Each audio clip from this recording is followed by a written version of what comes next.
알프레드 노벨은 스웨덴의 화학자이자 발명가다. 1867년 다이너마이트를 발명하여 막대한 부를 축적했다. 이후 유산으로 노벨상을 제정하여 물리학, 화학, 생리의학, 문학, 평화 분야의 인류 공헌자를 기리도록 했다. 죽음의 상인, 끝내 사망하다. 1888년 어느 날 아침 알프레드 노벨은 신문에서 자신의 부고 기사를 접하고 충격을 받았습니다. 죽음의 상인이 세상을 떠났다라는 제목의 기사는 사실, 그의 형 루드비히의 사망을 알프레드로 오인하여 실은 오보였습니다. 그러나 이 기사는 노벨에게 자신이 사후에 어떻게 기억될지 미리 보여주는 계기가 되었습니다. 신문은 그를 사람을 더 많이, 더 빨리 죽이는 방법을 개발해 부자가 된 인물, 인류에게 그 어떤 장군보다 빨리 죽음을 가져다준 사람이라고 혹평했습니다. 55세의 노벨은 인류의 진보를 위한다고 믿었던 자신의 발명이 결국 죽음과 파괴의 상징으로 귀결되는 것을 목격했습니다. 이 경험은 그의 인생 후반부 행보를 근본적으로 변화시키는 결정적인 계기가 되었습니다. 고난 속에서 피어난 발명가의 꿈. 알프레드 노벨은 1833년 스웨덴 스톡홀름에서 발명가이자 건축가인 임마누엘 노벨 2세의 셋째 아들로 태어났습니다. 임마누엘은 스웨덴에서 연이은 사업 실패 후 1837년 홀로 러시아 상트페테르부르크로 이주했고, 그곳에서 황제의 신임을 얻어 폭발성 지뢰 등 군수품을 제조하며 큰 성공을 거두었습니다. 덕분에 노벨 가족은 1842년 러시아로 이주하여 부유한 환경에서 생활할 수 있게 되었습니다. 어릴 적 병약했던 알프레드는 개인 교사 밑에서 공부하며 화학에 뛰어난 재능을 보였고, 16세에는 이미 유능한 화학자이자 스웨덴어, 러시아어, 독일어, 영어, 프랑스어 5개 국어에 능통한 인재로 성장했습니다. 그는 아버지의 지시에 따라 유럽과 미국을 여행하며 견문을 넓혔고, 크림 전쟁 시기에는 아버지의 공장에서 일하며 군수장비 제작에 참여했습니다. 그러나 전쟁이 끝난 후 공장은 다시 파산했습니다. 호수 위에 미친 과학자. 재기를 노리던 노벨이 주목한 것은 나이트로글리세린이었습니다.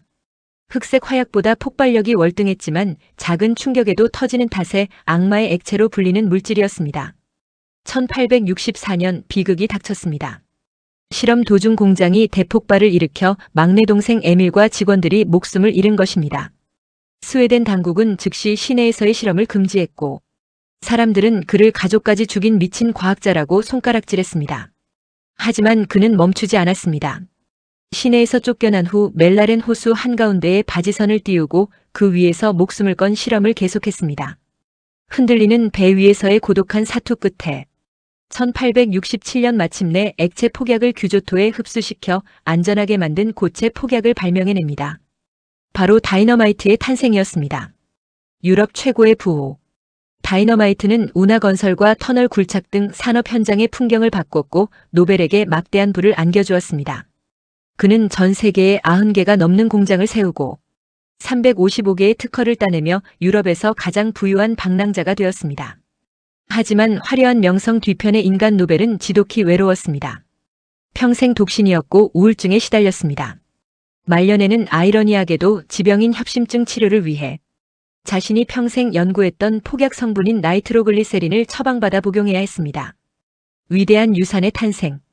노벨은 1896년 12월 10일 이탈리아 살레모의 별장에서 뇌출혈로 쓸쓸히 생을 마감했습니다. 그리고 공개된 그의 유언장은 또 한 번 세상을 뒤집어 놓았습니다. 내 전 재산의 94%를 기금으로 조성의 국적을 불문하고 인류를 위해 가장 큰 공헌을 한 사람들에게 매년 상금으로 수여하라. 친척들은 유산 상속을 못 받게 되자 반발했고 스웨덴 국왕조차 엄청난 국부가 해외로 유출된다며 반대했습니다. 하지만 집행인들은 노벨의 유지를 끝까지 지켜냈고 1901년 마침내 첫 번째 노벨상 시상식이 열렸습니다. 특히 평화상은 노벨의 인생에 큰 영향을 준 평화운동가 베르타 폰 주트너와의 약속이었습니다. 한때 노벨의 비서였던 그녀는 평생 노벨에게 전쟁을 멈추는데 당신의 불을 써달라고 호소했고 노벨은 그 약속을 지켰습니다. 훗날 그녀는 1905년 노벨 평화상을 수상합니다. 노벨이 남긴 질문. 오늘날 노벨상은 세계에서 가장 권위 있는 상이 되었고 수많은 과학자와 문학가, 평화운동가들이 인류의 발전을 위해 노력하도록 영감을 주고 있습니다. 아인슈타인, 퀴리 부인, 마틴 루터 킹, 넬슨 만델라 등 인류 역사상 가장 위대한 인물들이 이 상을 받았습니다. 죽음의 상인이라 불렸던 노벨은 결국 생명의 후원자가 되었습니다. 기술의 시대에 노벨이 전하는 메시지는 분명합니다. 기술 그 자체는 선하지도 악하지도 않다. 중요한 것은 그 기술을 어떻게 사용하느냐다. 당신은 지금 당신의 능력과 재능을 어떤 가치를 위해 사용하고 있나요? 만약 삶이 내일 끝난다면 세상에 어떤 이름을 남기고 싶은가요?